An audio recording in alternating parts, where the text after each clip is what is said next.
Ignite is an ongoing series of speedy presentations. They've ranged from building multi-person pogo sticks to hacking chocolate. Any topic that geeks hold dear. Each speaker gets only 5 minutes and 20 slides that auto-advance every 15 seconds. The talk you're about to hear was recorded live at one of the featured Ignite events around the world. So I time traveled here from Jan 16th, and I'm going to talk about community to social ecosystem.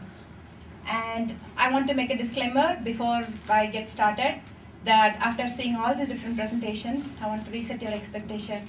I am not funny. That was funny!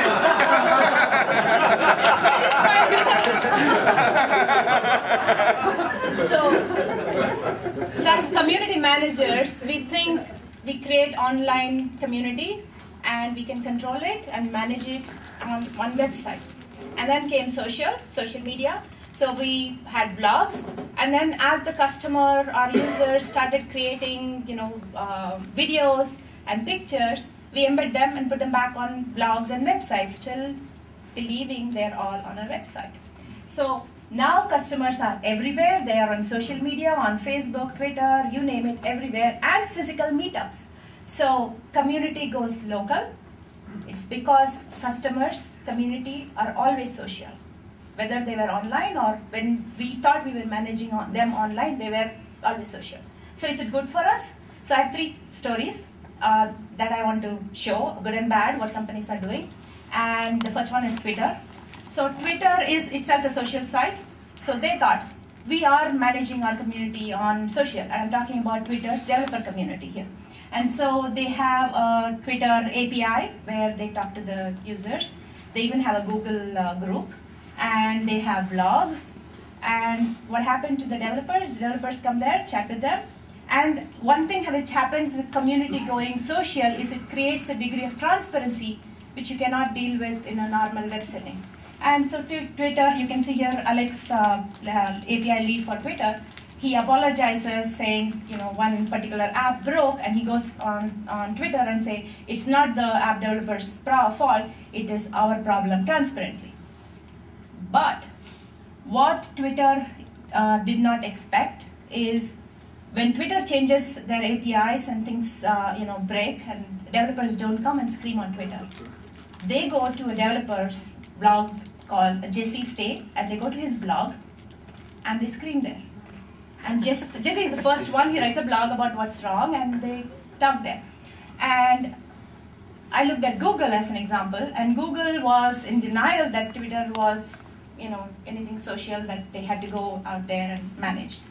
And after some time, they started creating a Twitter handle. So this is a funny picture with Google and Twitter. This is actually a screenshot from the Google handle on Twitter. So they do support on Twitter, and they do launches and Wave and everything on Twitter.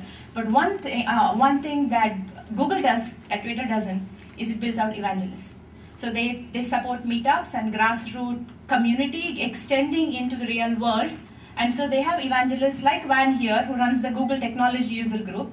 So Google users can't be complaining about anything because Van will ask them to shut up. So that is one example. And then my third example is Kodak.